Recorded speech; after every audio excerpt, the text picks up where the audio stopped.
Law 28. Enter action with boldness. Judgment. If you are unsure of a course of action, do not attempt it. Your doubts and hesitations will infect your execution. Timidity is dangerous. Better to enter with boldness. Any mistakes you commit through audacity are easily corrected with more audacity. Everyone admires the bold. No one honors the timid. Boldness and hesitation. A brief psychological comparison. Boldness and hesitation elicit very different psychological responses in their targets. Hesitation puts obstacles in your path. Boldness eliminates them. Once you understand this, you will find it essential to overcome your natural timidity and practice the art of audacity. The following are among the most pronounced psychological effects of boldness and timidity. The bolder the lie, the better. We all have weaknesses, and our efforts are never perfect. But entering action with boldness has the magical effect of hiding our deficiencies. Con artists know that the bolder the lie, the more convincing it becomes. The sheer audacity of the story makes it more credible, distracting attention from its inconsistencies. When putting together a con or entering any kind of negotiation, go further than you planned.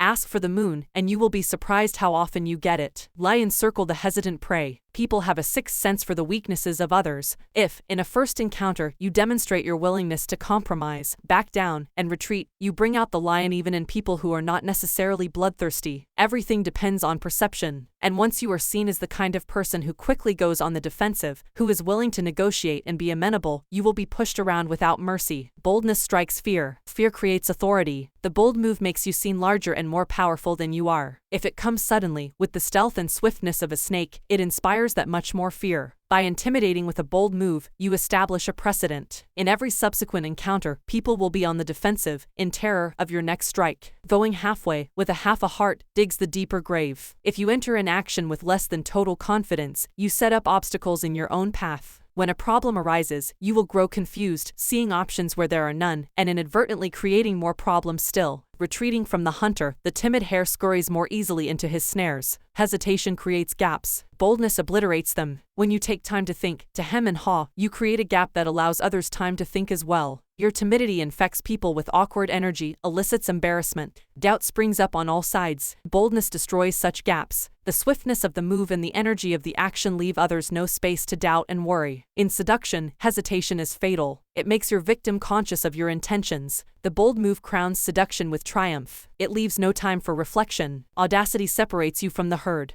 Boldness gives you presence and makes you seem larger than life. The timid fade into the wallpaper. The bold draw attention. And what draws attention draws power. We cannot keep our eyes off the audacious. We cannot wait to see their next bold move. Observance of the law. In 1514, the 22-year-old Pietro Artino was working as a lowly assistant scully to a wealthy Roman family. He had ambitions of greatness as a writer to inflame the world with his name. But how could Amir Lackey hope to realize such dreams? That year, Pope Leo X received from the King of Portugal an embassy that included many gifts, most prominent among them a great elephant, the first in Rome since imperial times. The pontiff adored this elephant and showered it with attention and gifts. But despite his love and care, the elephant, which was called Anno, became deathly ill. The Pope summoned doctors who administered a 500-pound purgative to the elephant, but all to no avail. The animal died, and the Pope went into mourning. To console himself, he summoned the great painter Raphael, and ordered him to create a life-sized painting of Anno above the animal's tomb, bearing the inscription, "What nature took away, Raphael has with his art restored."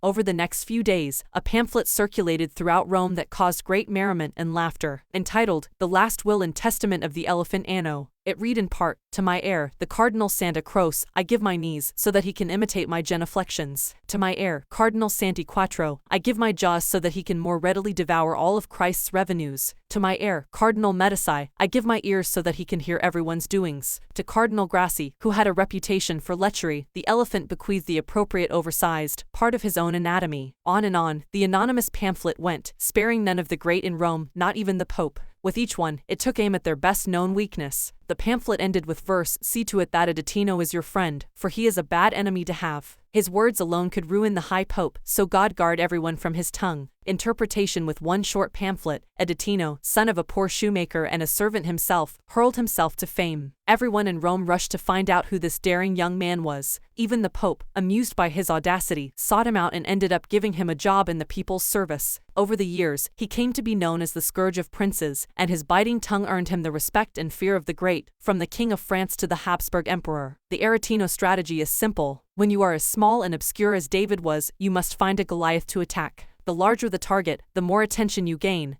The bolder the attack, the more you stand out from the crowd, and the more admiration you earn. Society is full of those who think daring thoughts, but lack the guts to print and publicize them. Voice what the public feels. The expression of shared feelings is always powerful. Search out the most prominent target possible, and sling your boldest shot. The world will enjoy the spectacle and will honor the underdog. You, that is, with glory and power. Keys to power. Most of us are timid. We want to avoid tension and conflict, and we want to be liked by all. We may contemplate a bold action, but we rarely bring it to life. We are terrified of the consequences, of what others might think of us, of the hostility we will stir up if we dare go beyond our usual place. Although we may disguise our timidity as a concern for others, a desire not to hurt or offend them, in fact, it is the opposite. We are really self-absorbed, worried about ourselves and how others perceive us. Boldness, on the other hand, is outer-directed, and often makes people feel more at ease since it is less self-conscious and less repressed. Few are born bold. Even Napoleon had to cultivate the habit on the battlefield where he knew it was a matter of life